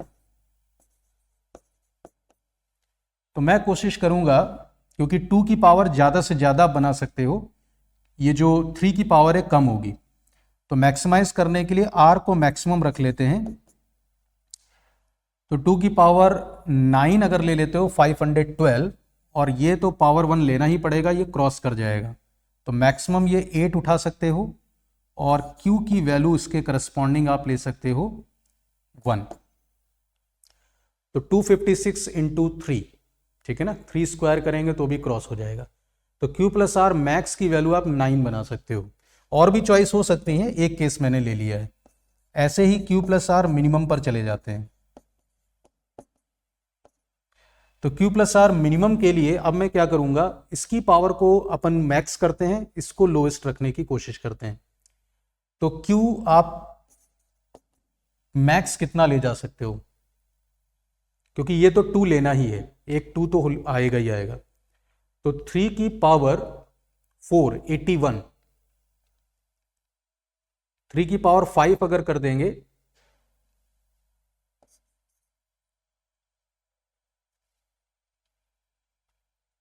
Q5, तो यह आ जाएगा 243। 243 के साथ में आप यहां पर वैल्यू कंसीडर कर सकते हो, ठीक है। मिनिमम के लिए R को मिनिमम करने की कोशिश करते हैं। R की वैल्यू अगर मैं 1 लेता हूं 2, तो Q की वैल्यू तो आप यहां पर 5 ले सकते हो, और 100 से ग्रेटर लेना है हमको। तो 100 से ग्रेटर के करस्पॉन्डिंग मिनिमम की सिचुएशन में मैं बात कर रहा हूं, तो मिनिमम के लिए आप यहां पर Q की वैल्यू ले लीजिए 4, ठीक है, क्योंकि इसको इससे ग्रेटर भी रखना है। तो 3 टू दी पावर 4 81, 81 इंटू 2 ये क्रॉस कर जाएगा। तो ये कॉम्बिनेशन है, आप और कॉम्बिनेशन बना करके भी देख सकते हैं यहां पर। तो मैक्स वैल्यू जो है हमारे पास में वो 9 हो सकती है, मिनिमम वैल्यू 5 हो सकती है। तो इसने पूछा है what is the difference between these two, इन दोनों के डिफरेंस की अगर बात करें तो आ जाएगा 4 का मतलब आंसर है P। ऐसे ही बात कर लेते हैं इनकी।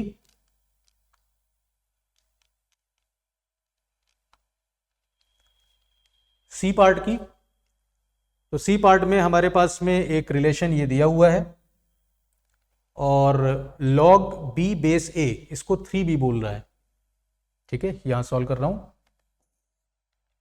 इसका मतलब b को हम बोल सकते हैं C part, b is a cube, इसको पुट कर देते हैं। तो b और log a बेस 8 को हम x मान लेते हैं, तो दिस इज x। यहां पर b की जगह अगर आप a क्यूब रखेंगे तो ये आ जाएगा हमारे पास में 3x, ये हमने x मान रखा है, और ये आ जाएगा 3x।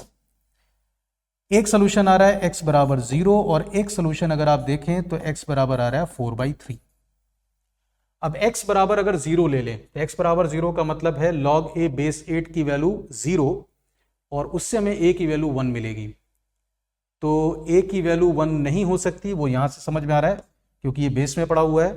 तो ये वाला केस आप रिजेक्ट कर दो, इसे रिजेक्ट कर दें और यहां से आंसर निकाल लें। तो log a बेस 8 की वैल्यू 4/3, यहां से अगर मैं a कैलकुलेट कर लूं 8 की पावर 4/3 यानी 2 की पावर 4 16, तो ये आंसर आ रहा है 16, मतलब इसका आंसर होना चाहिए S। एंड अब इसके बाद में एक ये लास्ट प्रॉब्लम बच गया, ये p की वैल्यू क्या है। वैसे ये स्टैंडर्ड रिजल्ट हैं, ये दोनों बराबर होते हैं, इसको अपन प्रूव कर देते हैं। तो इसको नेक्स्ट पेज पे कर देता हूं। 3 to the power root log 2 base 3, इसको प्रूव कर देना है कि ये 2 to the power log root 3 base 2 होगा। तो इसी से ही प्रूव कर देते हैं। इसको अपन लिख सकते हैं 3 to the power log 2 base 3, मतलब मैंने इसी से मल्टीप्लाई किया है, तो इसको बैलेंस करेंगे 1/रूट log 2 बेस 3, इसे अपन ये लिख सकते हैं। इन दोनों का बेस सेम हो गया, मतलब ये बेस तो इसके बराबर आ गया, और ये 1 में लिखा हुआ है, तो आप इसे अगर रेसिप्रोकल लेंगे तो ये आ जाएगा रूट लॉग में बेस और नंबर इंटरचेंज हो जाएंगे। इसी को हम ऐसे भी लिख सकते हैं, और अगर ऐसे लिख सकते हैं तो इसमें अगर आप ऑब्जर्व करें तो ये जो p की वैल्यू है वो आपको मिलेगी 0। p की वैल्यू 0 आने का मतलब ये ऑप्शन होगा q, ठीक है। तो ये इसके करेक्ट कॉम्बिनेशन है। ओके, तो यही लास्ट क्वेश्चन था, ठीक है। आई होप आपको समझ में आया होगा, ठीक है। Thank you.